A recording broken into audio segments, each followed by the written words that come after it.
शिवसेनेशी चर्चा झाली, म्हणजे माननीय उद्धवजीशी चर्चा झाल्यावर सुद्धा उद्धवजींनी त्यांच्या सद्भावना व्यक्त केल्या. पण शेवटी काँग्रेस हा एक स्वतंत्र पक्ष महाविकास आघाडीतला आहे आणि त्यांची भूमिका जर लढण्याची असेल तर त्यांनी उमेदवार दिलेला आहे. तर उमेदवार देताना त्याने एक अट टाकली, जर आम्हाला मागे घेण्याची तुमची विनंती जर आम्ही स्वीकारली तर अजित पवार यांच्या संशयास्पद अपघातासंदर्भातला FIR गुन्हा महाराष्ट्रात दाखल करा. पण राऊतसाहेब, आता बारामतीमध्ये जो काँग्रेसने उमेदवार दिला आहे तो काँग्रेसचा उमेदवार आहे, महाविकास आघाडीचा उमेदवार आहे, काय समजायचं? आणि पुढच्या काळात प्रचार सुरू होईल तर अशा वेळेस प्रचारात शिवसेना उद्धव बाळासाहेब ठाकरे पक्ष सहभागी होणार का? हा प्रश्न तुम्ही मला काल विचारला, काल त्याच्यावर तुम्ही उत्तर दिलेलं आहे. बारामतीची निवडणूक ही कोणत्याही प्रचाराच्या रणधुमाळीशिवाय चालेल.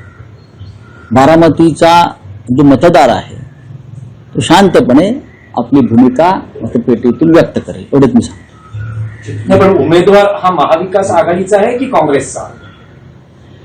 सध्या काय आहे स्टेटस काय?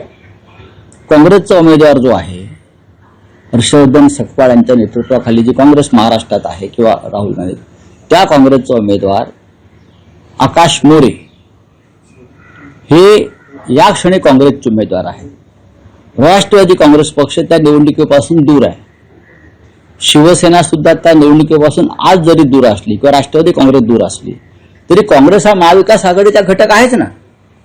राष्ट्रवादी काँग्रेसनं लढण्यास नकार दिला म्हणून काँग्रेसनं उमेदवार दिलेला, लक्षात घ्या. तुम्ही पाठिंबा दिला नाही अजून काँग्रेसला तुम्ही अजून पाठिंबा दिलेला नाहीये त्या उमेदवाराला, आकाश मोरेंना, असं तुम्हाला कोणी सांगितलं? लवकरच माननीय उद्धव ठाकरे त्या संदर्भात आपल्याशी संवाद साधणार आहेत, मी सांगतो ना तुम्हाला. बरं, काल ज्या प्रकारे तुम्ही काँग्रेस संदर्भात संवाद केलेला त्याच्यानंतर नाना पटोले असं म्हणतात की जर मी काही गोष्टी बाहेर काढायला लागलो तर अडचण निर्माण होईल. त्यांनी बघा, ते नाना पटोले आहेत, त्यांनी कालचा अग्रलेख वाचला, त्याने आजचाही वाचायला पाहिजे.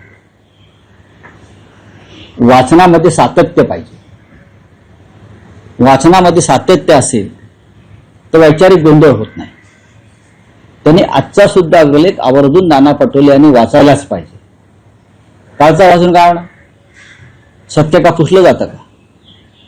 सत्य सत्य जे घडलंय ते घडलं, पटलावर आहे. त्यांनी आजचाही वाचला पाहिजे आणि मग आपण बोलू. चला बोलिए. राहुल जी, सीसी को हटाने की जो मांग राज्यसभा और इसमें की गई संसद में, दोनों रिजेक्ट कर दिया गया है. आपको लगता है कि हमेशा से संसद में जो है विपक्ष की आवाज को दबाने की कोशिश? देखिए, अभी का जो